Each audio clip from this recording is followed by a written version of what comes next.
उपलब्धियों की चर्चा करने के पहले थोड़ा सा हम समय बचाने के चक्कर में कुछ एक दो चीज़ें देखना भूल गए। जैसे हमने प्रारंभ में कल्पना की थी कि हमें इन हमारी रक्षा करने वालों की ज़रूरत पड़ी, जिनको हमने कहा कि भाई आपकी सारी आवश्यकताएं हम पूरी करेंगे, आप हमारी रक्षा करो। पब्लिक वर्क्स उनके हाथ में दिए कि पब्लिक वर्क्स आप करिए और उसके लिए जो धन की आवश्यकता होगी वो भी हम उपलब्ध कराएंगे। तो ये जो राजा बनाया था हम लोगों ने जिसको मिल करके, ये राजा जैसे जैसे नए नए शस्त्र विकसित हुए, मनुष्य ने घोड़े का उपयोग करना शुरू किया तेजी से पहुंचने के लिए। घोड़े पर जो बैठते, जो कोई भी चाहे आर्चर हो, धनुष चलाने वाला या भाला फेंकने वाला, वो पैदल सैनिकों से भारी पड़ता है।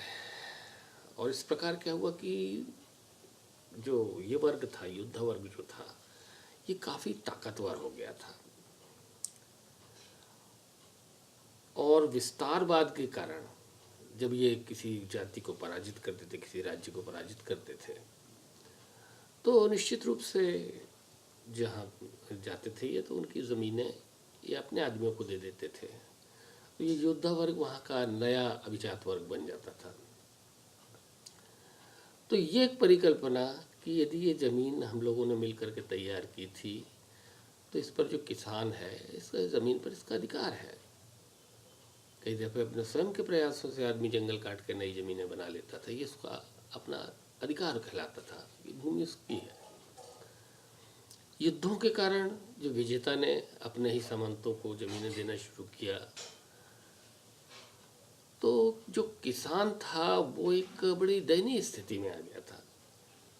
और ये थियरी आ गई थी कि जो भूमि किसानों की नहीं है, और किसान अगर उस पर खेती कर रहा है तो वो ज़मींदार की दया से कर रहा है, और ज़मींदार उसको कभी भी बेदखल कर सकता है। यहाँ तक कि कई दफ़े किसानों को परमानेंटली ज़मीन देना उचित नहीं समझा गया। जिनके पास ये जो ज़मींदार होते थे, ये खेती कराते थे, पहले तो तनख्वाहें देते थे, उनको मजदूरी दिया करते थे, बाद में एक सर्फ की हैसियत से, जो स्लेव जैसा ही एक नया भूमिका थी कि स्लेव तो बिल्कुल ही पूरी तरह गुलाम होते थे, सर्फ भी कोई बहुत अच्छी स्थिति में नहीं होते थे। इनका काम होता है कि निश्चित मजदूरी के बदले में या अनाज जो उत्पादन होता था उसका थोड़ा सा हिस्सा दे करके इनको ये माना जाता था कि बाकी पर ज़मींदार का हक है। तो ये मोटी मोटी ज़मीनों के मालिक बन गए थे।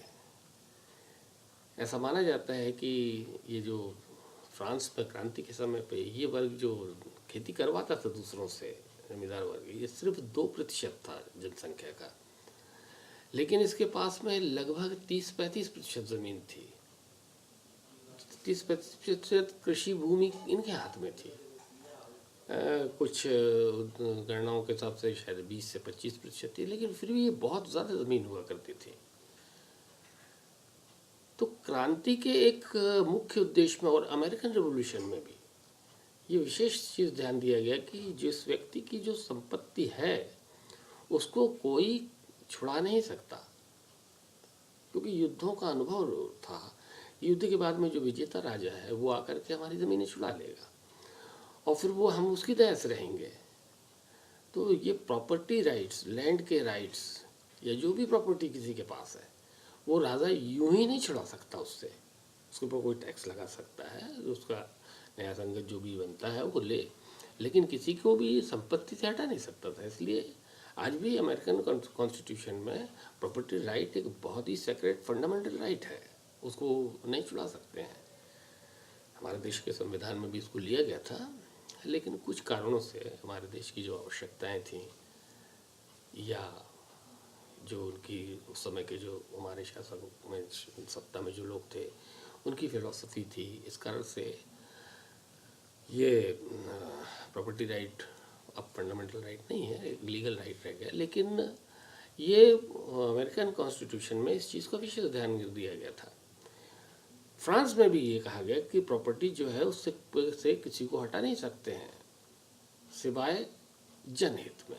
ये उन्होंने जोड़ा था कि यदि जनता के हित में होगा तो ये ज़मीन ली जा सकती है। आप देखेंगे इंग्लैंड का जो इतिहास है वहाँ पर भी प्रॉपर्टी राइट्स को काफ़ी सेंसिटिव है। प्रॉपर्टी ऐसे किसी की भी कोई छुड़ा नहीं सकता है, क्योंकि समय के बीतने के साथ साथ इसको ये किया गया था कि नहीं, इसका स्थायित्व होना चाहिए, इसके बारे में आदमी को आश्वस्त रहना चाहिए कि ज़मीन मेरी है। अब ये जो फ्रांस का जो किसान था ये बड़ी दयनीय स्थिति में था। एक तो उत्पादन कम होता था, पहले विज्ञान इतना बढ़ा हुआ नहीं था, परिश्रम बहुत ज़्यादा करना पड़ता था, और उसकी आंखों के सामने से 1/3 जो है वो अभिजात वर्ग, जमींदार वर्ग ले रहा है, या 1/3 चर्च को देना पड़ता था। तो उसके पास जीवन जीने खाने के लिए बहुत कम बचता था, और उसका असंतोष बहुत ज़्यादा था। दूसरी एक और चीज़ थी जो कहा कि जैसे कि man is born free but everywhere he is in change, बात यूं ही नहीं कह दी गई थी। उसको राजा के आदेश से कभी भी किसी भी व्यक्ति को गिरफ्तार किया जा सकता है, इवन अभिजात वर्ग के लोगों को। यहाँ तक कि जो नया थर्ड स्टेट में जो पढ़ा लिखा वर्ग था, उद्योगपति थे, ये इनकी जो संपत्ति थी कभी भी हड़प ली जाती थी सनक में, जिसके मन में जो आ गया। तो ये जो संपत्ति ली, इसके अलावा किसी को भी गिरफ्तार कर लेते थे। यदि कोई भी शासन के खिलाफ बात करता है तो उसको गिरफ्तार कर लेते थे। इंग्लैंड की चूंकि थोड़ा सा वो सुरक्षित था आक्रमणों से, कंपेरेटिवली पूरा सुरक्षित नहीं था, वहाँ पर भी आक्रमण हुए, वहाँ पर विदेशियों का शासन हुआ। और यहाँ तक कि अगर ईमानदारी से कहें तो अभी भी जो वहाँ का राजवंश है वो इंग्लैंड की धरती का पुत्र नहीं है, वो जर्मन ब्लड है। उसके पहले जो थे वो नॉर्मन्स जो थे, जो स्कैंडिनेविया से चल करके फ्रांस में बस गए थे, फ्रांस से जा करके फिर वहाँ पर उन्होंने राज्य स्थापित कर दिया था। तो इस तरीके से राजा के जो अधिकार हैं, इनका डेवलपमेंट इंग्लैंड में अलग तरीके से हुआ है, और इसलिए वहाँ पर व्यक्ति की स्वतंत्रता के बारे में शुरुआत काफ़ी पहले हो गई थी, जिससे भी कॉन्टिनेंटल यूरोप जो है, ये यहाँ पे वो स्वतंत्रता नहीं थी। वो क्या स्वतंत्रता थी कि किसी भी व्यक्ति को बिना कारण बताए या बिना लीगल प्रोसेस के आप गिरफ्तार करके जेल में नहीं डाल सकते हैं। और वहाँ की जुडिशियल व्यवस्था भी विकसित हो रही थी, काफ़ी विकसित हो गई थी, जिसे कहा जाता है writ of habeas corpus, have your body. ये आपको स्वतंत्र हैं, आप कहीं भी जाने के लिए, आपके ऊपर कोई बंधन नहीं लगा सकता। तो ये भी एक फ्रांसीसियों की जो क्रांतिकारी जो थे, उनके दिमाग में ये बात भी थी। इसके अलावा कुछ जो ईसाइयत सिखा रही थी और जो उदारवादी लोग थे, उनके मन में ये भी था कि सब लोग बराबर हैं, ईश्वर ने सबको बराबर बनाया है, ईश्वर ने सबको पैदा किया है, और सब लोगों को आपस में सामंजस्य बना के रहना है। कोई यदि कमज़ोर है तो उसको बलवान व्यक्ति दबा नहीं सकता है, शक्तिशाली व्यक्ति अपनी मनमानी उस पर नहीं चला सकता है। इसलिए बहुत प्रसिद्ध है ये नारा जो था फ्रेंच रिवॉल्यूशन का, liberty, equality and fraternity. Liberty, आदमी स्वतंत्र है, उसको स्वतंत्र छोड़ा जाए जब तक कि उसने कोई अपराध ना किया हो और वो दोषी ना पाया जाए, जब तक किसी लीगल प्रोसेस में, तब तक आप उसकी स्वतंत्रता का हनन नहीं कर सकते। इसी तरीके से सब लोग बराबर पैदा हुए, किसी के कोई विशेषाधिकार नहीं रहेंगे।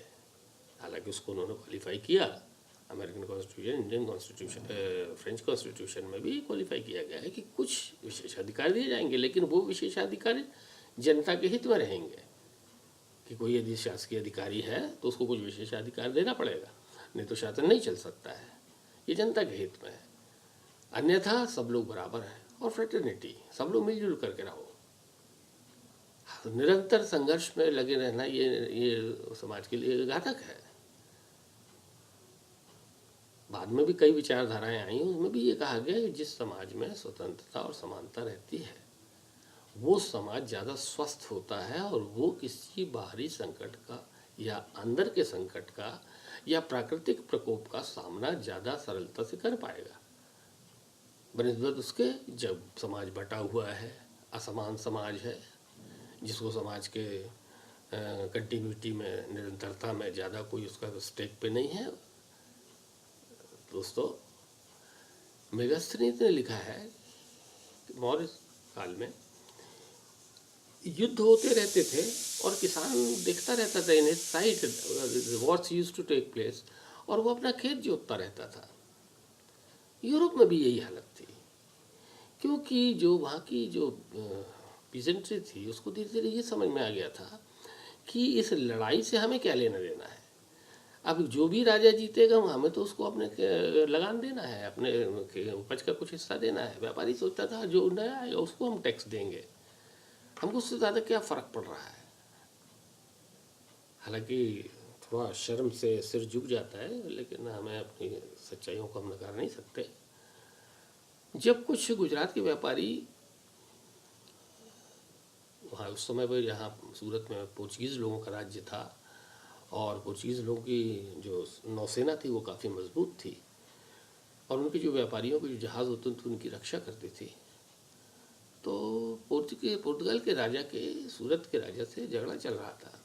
इस बीच में सूरत के कुछ व्यापारी अपना सामान ढोने के लिए वहाँ पर, जो उनका गवर्नर हुआ करता था, फैक्ट्री थी जो उसको फैक्ट्री कहते थे, तो वहाँ तो कोई उत्पादन नहीं होता था, वहाँ सामान रखने की जगह होती थी। उसके पास जाता है कि भाई हमारा सामान भी जो विदेश जाना है उसको आप लेकर के जाइए, हम आपको किराया देंगे। तो वहाँ के जो गवर्नर ने पूछा कि डू यू नो कि your king is at war with our king, तुम्हारे राजा से हमारे राजा का युद्ध चल रहा है, तुम हमारे शत्रु की हैसियत में हो इस समय, और फिर भी तुम हमसे अपना सामान ले जाना चाहते हो। और वो पूछते तुम लोगों को शर्म नहीं आ रही है हमसे बात करने में, हम तुम्हारे राजा से लड़ रहे हैं और तुम हमसे सामान ढुलाई करवाना चाहते हो। लेकिन ऐसा कुछ था नहीं, क्योंकि किसान हो चाहे व्यापारी हो, उसके अंदर ये धारणा होती थी, इवन जो लोअर ब्यूरोक्रेसी होती थी, मिडिल ब्यूरोक्रेसी होती थी, वो भी ये जानती थी कि राजा के बदल जाने से हमें कोई बहुत ज़्यादा फर्क नहीं पड़ने वाला है, हमारी स्थिति वही होगी। लगभग ये 500 साल पहले तुलसीदास के रामचरितमानस में आता है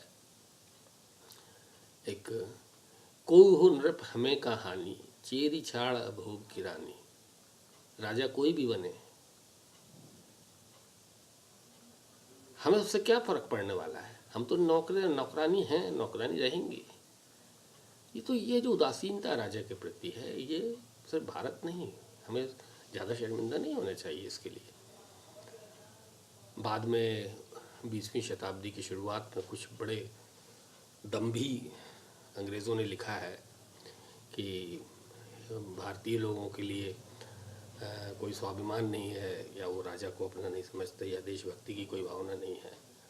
50 साल पहले इंग्लैंड में भी नहीं थी जब ये लिख रहा है लिखने वाला, किसी को इतनी फिक्र नहीं होती थी, ऐसा कोई देशभक्ति की भावना नहीं हुआ करती थी। 50 या 100 साल पहले इंग्लैंड की भी वही हालत, क्योंकि पीजेंट्री ये जानती थी कि हमारी जो ज़मीन है हमारी नहीं है।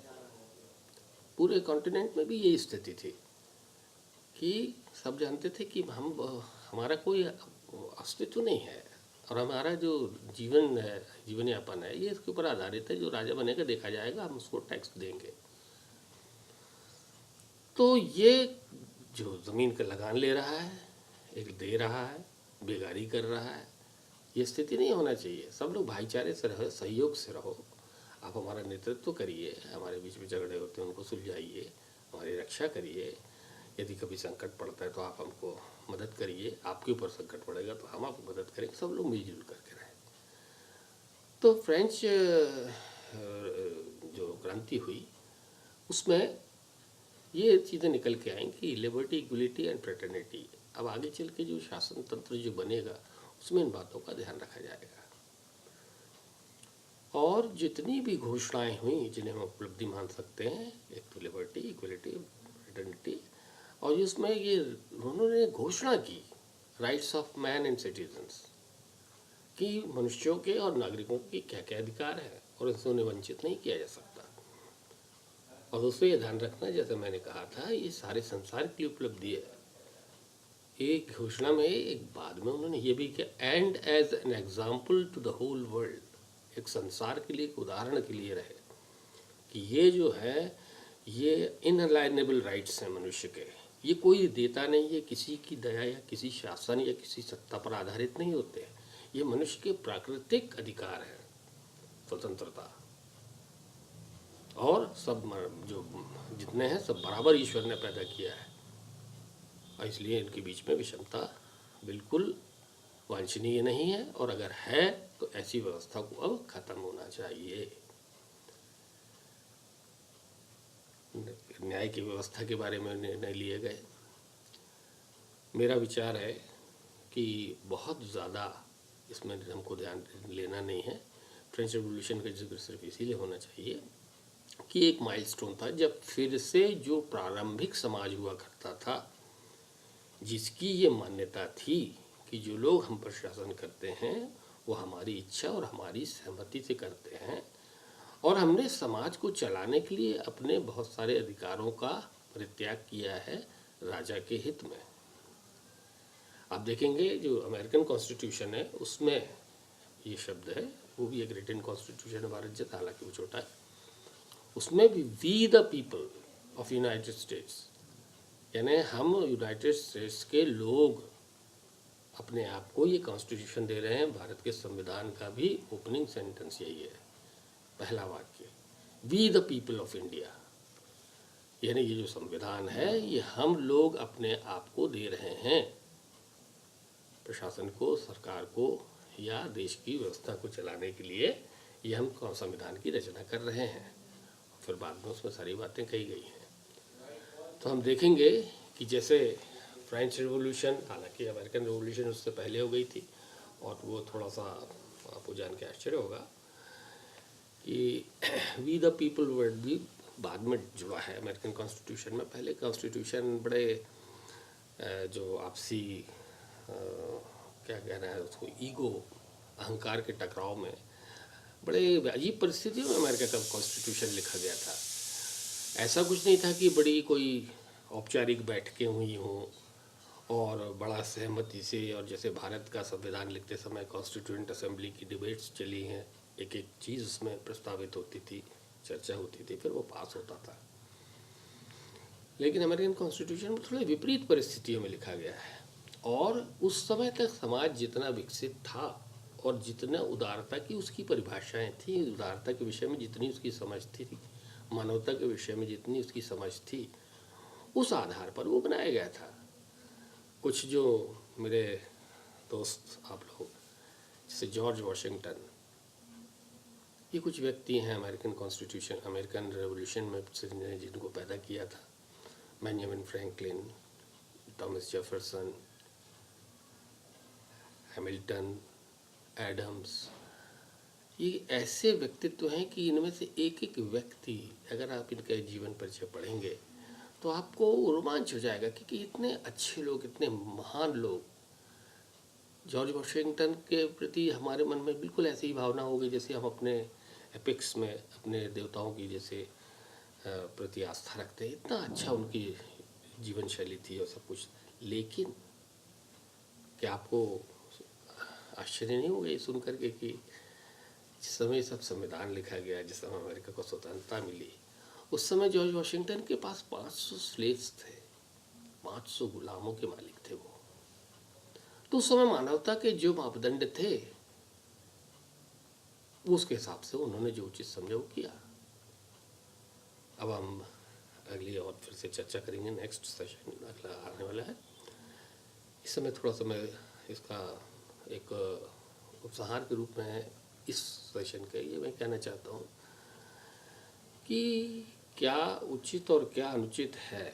व्यक्तिगत व्यवहार में तो ये हमें ईश्वर ने या प्रकृति ने हमारे अंदर एक सीधा सीधा एक बना के रखा है, जो हम जानते हैं गलत करते समय हम जानते हैं कि हम गलत कर रहे हैं, सही करते समय हम जानते नहीं हम सही कर रहे हैं। सही जानते हुए भी जब हम कुछ काम नहीं करते हैं तब भी हमें अंदर से मालूम रहता है। लेकिन जब हम समाज में संगठित होते हैं तो इसमें उचित क्या है, अनुचित क्या है, न्याय क्या है, अन्याय क्या है, ये देश और काल पर आधारित होता है। इसका कोई शाश्वत या सार्वभौम नियम नहीं हो सकता, और ये मानव जाति की निरंतर यात्रा है। और ये मानव जाति इसमें सब एक साथ या एक ही स्टेज पर नहीं चल रही है। जब ये अभी हम ये चर्चा की, इसमें से कई जो लोग होंगे जिन्होंने कुछ इसके बारे में और पढ़ा है, और कुछ दूसरे विचारकों का जिनका मैंने इसमें अपने बातों में समर्थन नहीं किया है या जिनको कोट नहीं किया है, उनके विषय में ज़्यादा पढ़े होंगे, तो कभी दूसरे लोगों को आप सोचेंगे उन्होंने तो कुछ और कहा है, या समाज की पुरानी व्यवस्था के बारे में ऐसा कहा है, या जो बहुत ही घोर धार्मिक लोग हैं वो कहेंगे वो तो ब्रह्मा जी ने सृष्टि की रचना की है, या गॉड ने बाइबल के हिसाब से 7 दिन में ये दुनिया बनाई है, सारे जानवर एक दिन बना दिए थे, ये डार्विन बेकार की बात करता है। ये सब जो है ये समय एक यात्रा में चल रहे हैं, और जो हमने जैसे सोचा कि प्रारंभिक समाज कैसा रहा, आप देखेंगे आज भी संसार में हर स्टेज पे कोई ना कोई समाज जी रहा है, बिल्कुल पशुवत, जो वस्त्र भी नहीं पहनना चाहते और नहीं पहनते हैं, और जो बिल्कुल कच्चे गोश्त पर आधारित है जिनका भोजन, वो भी हैं, कपड़े न पहनने वाले लोग भी हैं,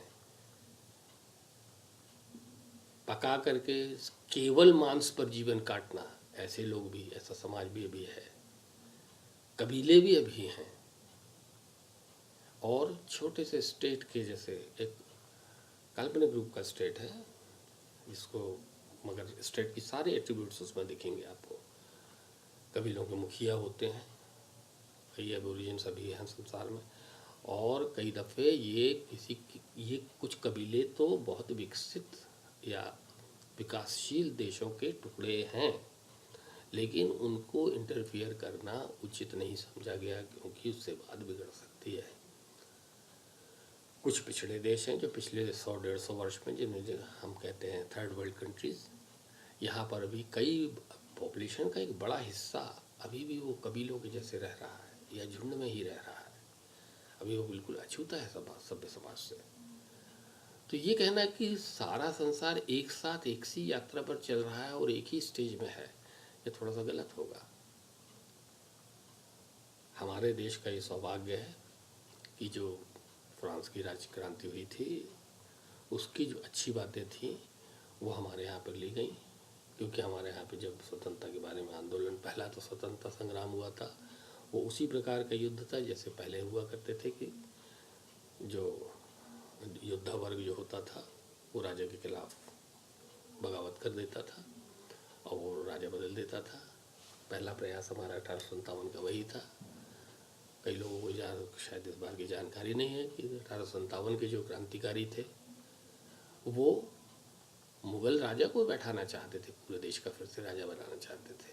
ऐसा नहीं कि कोई नया राजा बनाना चाहते थे या कोई हिंदू लोग हिंदुओं को राजा बनाना, जबकि उसमें भाग लेने वाले बहुसंख्यक लोग हिंदू थे, लेकिन फिर भी वो मुगल जो वारिस था उनका, उसको राजा बनाना चाहते थे।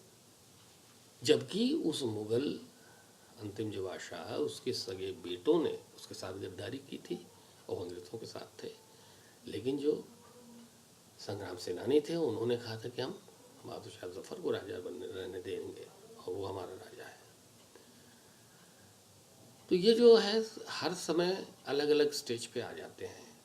जब हमारा दूसरा कांग्रेस जब बनी और जब उसमें जब प्रयास शुरू हुए, या जैसी एक कल्पना है कई जगह पर ऐसी प्रयास किए गए जिस आनंद मठ की रचना हुई है, उस समय वो आनंद मठ की रचना अंग्रेज सरकार के विरोध करने के लिए लिखी गई थी। हालांकि उसमें चूँकि शरद चंद्र जो थे वो अंग्रेज़ों की नौकरी में थे, इसलिए वो अपने जो उन्होंने रचा अपना आनंद मठ, उसमें उन्होंने अंग्रेज़ के बदले वहाँ पे मुसलमान राजा दिखा दिया। और शायद ये एक वंदे मातरम चूँकि क्रांतिकारियों का नारा था और क्रांतिकारियों का उद्घोष था, और वो आनंद मठ में चूँकि राजा मुसलमान दिखाए गए, इसलिए कभी कभी मुसलमानों के इस बात से आपत्ति रहती है, जबकि ऐसा आपत्ति नहीं होना चाहिए। वंदे मातरम मातृभूमि के लिए है और ये विशेष अंग्रेज़ों के खिलाफ लिखा गया था। फिर भी वो उतना फलदायी नहीं रहा, उसका कुछ रिजल्ट नहीं निकला। कांग्रेस में जब लोग आए हैं तो जो शुरू में कांग्रेस का आंदोलन हुआ है उसमें पढ़े लिखे लोग थे, और जो पश्चिमी देशों में जो चेंज आ रहे थे और जो संविधान की आवश्यकता महसूस की गई थी, उसको उन्होंने अच्छी तरह से देखा था, समझा था। कई लोग विदेशों में जा कर के रहे थे, और ये हमारे लिए बहुत सौभाग्य की बात है कि वो सब चीज़ें उनको मालूम थी। और अंग्रेज़ों से जो संघर्ष हुआ है, खास करके गांधी जी और गांधी के युग के बाद में स्वतंत्रता तक, गांधी भी कानून के विद्यार्थी थे और बहुत अच्छी तरह समझते थे कानून क्या है। और भी जिन लोगों ने अपने संविधान की रचना की, नेहरू, अम्बेडकर, ये सब जो है कानून के ज्ञाता थे। तो इस हिसाब से हम भाग्यवान हैं कि हमें संविधान का मिला है। और इसके आगे हम चर्चा करेंगे कि संविधान हमारा कितना अच्छा है, और जिन परिस्थितियों में जब हम थे उस समय वही संविधान हमारे लिए हम बना सके थे। और उसमें जो समय के साथ जो आवश्यकता जो बढ़ती चली जा रही है, वो अभी हम इस स्थिति में आ गए हैं, और जो आगे चल के समय आवश्यकता रहेगी वैसे उसमें परिवर्तन हम लाएंगे। तो कभी भी ये थोड़ा आगे चर्चा में ध्यान रहे कि जो भी चीज़ है, जो भी मनुष्य जिस चीज़ें अपने समाज को चलाने के लिए, खास करके राजनीतिक संगठन को चलाने के लिए जो भी चीज़ें उसको समझ में उचित आती हैं, वो उनको अपनाता चला जाता है। यहाँ तक कि ये थोड़ा अतिशयोक्ति नहीं है, जो फ्रांस की जो जिसकी क्रांति की देन है लगभग सारे संसार का के संविधान, ज़्यादा लंबा न खींचे इसलिए मैंने उस बात को चर्चा ज़्यादा नहीं की है, कि फ्रांस की क्रांति जैसे जैसे मैंने कहा कि 1789 में एक घटना घटी थी, वो 15-20 वर्ष पहले से थी चालू, और लगभग क्रांति जिसको हम संपन्न होना मान लो नेपोलियन के आने तक 1800 तक अगर हम मानते हैं कि क्रांति पूरी हुई थी, ऐसा नहीं है। फ्रांस की क्रांति लगभग 70 साल और चली। क्रांति क्या थी कि पूरे यूरोप में फ्रांस जैसे संविधान, क्योंकि जब नेपोलियन ने जब दूसरे देशों को जीता तो वहाँ जो कोड नेपोलियन जैसा उसने अपने देश के लिए रचा था, जैसे बनाया था, उसको उसने दूसरे देशों में भी लागू किया। तो भले नेपोलियन पराजित हो गया था बाद में, लेकिन वो जो छोड़ गया था विरासत कि ये राज्य ऐसा भी हो सकता है, राज्य इस प्रकार भी चल सकता है, लोगों ने उसके बारे में मांग करना शुरू कर दी थी। और पूरी 19वीं शताब्दी यूरोप में इसी संघर्ष की कहानी है, जब लोगों ने कहा कि नहीं, संविधान के द्वारा ही हमारे ऊपर कोई शासन कर सकता है। एक हमें संविधान चाहिए, हमें पता रहे कि हमारे क्या अधिकार हैं और राजा के क्या अधिकार हैं, और ये जो संविधान बने इसमें हमसे पूछ करके जो हम कौन कौन से अधिकार राजा को देना चाहते हैं ये हम बताएंगे, और राजा रहेगा भी कि नहीं रहेगा ये भी हम बताएंगे। और ये सारे संघर्ष, बहुत सारी चीज़ें युद्धों के कारण, और खास करके प्रथम विश्व युद्ध के कारण कई चीज़ें बहुत तीव्रता से आ गई, और वो एक वरदान सिद्ध हुआ। द्वितीय विश्व युद्ध भी वरदान सिद्ध हुआ कुछ कारणों से, जबकि वो कितने करोड़ों लोगों, लाखों लोग मारे गए उसमें, लेकिन वो भी एक वरदान सिद्ध हुआ, और कुछ चीज़ों को एक स्थायित्व मिला। और सबसे बड़े सौभाग्य की भारत की बात ये है कि द्वितीय विश्व युद्ध के बाद हमें आज़ादी मिली थी, इसलिए बहुत सारी चीज़ें हमारे लिए सरल हो गई थी, और ये संविधान हमें आसानी से मिला था। कई बार इसलिए जो लोग किसी भी क्रांतिकारियों को, या उस समय का जो कांग्रेस आंदोलन था, कांग्रेस पार्टी की मैं बात नहीं कर रहा हूँ, कांग्रेस का जो आंदोलन था उसको कभी कभी क्रेडिट नहीं देना चाहते कि नहीं ये तो अमेरिकन ने दिलवाया या उसने दिलवाया, ऐसा नहीं है। इसमें हमारे नेताओं के जो सच्चे प्रयास थे, गांधी और गांधी के अलावा भी बहुत से लोग, जिनके कारण हमको ये संविधान मिला है, और वो इतनी गहरी इसके जड़ें हो गई हैं कि उसको हिला पाना किसी के लिए भी संभव नहीं है। जैसे कुछ लोग डराने के लिए कहें कि इस संविधान को कोई व्यक्ति ख़त्म कर देगा, या कोई व्यक्ति डिक्टेटर जैसा हो जाएगा। क्या इस समय जो जिन लोगों ने शासन किया पिछले कुछ वर्षों में, इन्होंने प्रयास किए हैं, जब संवैधानिक अधिकारों का हनन करने का प्रयास किया है, संवैधानिक संस्थाओं को तोड़ने का, ख़त्म करने का प्रयास किया गया है, लेकिन क्या वो सफल हुए? क्योंकि अब जो जड़ें बहुत गहरी पकड़ चुका है संविधान और संवैधानिकता, देश में गहरी जड़ें पकड़ चुका है, उसे कोई ख़त्म नहीं कर सकता। अब हम ये देखेंगे कि अगले इसमें सत्र में कि ये संविधान क्या है, इससे हमें क्या दिया है, हमारे क्या अधिकार हैं, हम किस प्रकार का प्रजातंत्र हमने परिकल्पना की है हमारे फाउंडिंग फादर्स ने, हमारे जो संविधान निर्माता हैं, और उसमें हमारा कर्तव्य क्या है। दोस्तों, इसके प्रति उदासीन रहना संभव नहीं है, और अगर इसके प्रति हम उदासीन रहेंगे तो ये हमारे भविष्य के लिए ठीक नहीं होगा। इस चीज़ को ध्यान रखना है।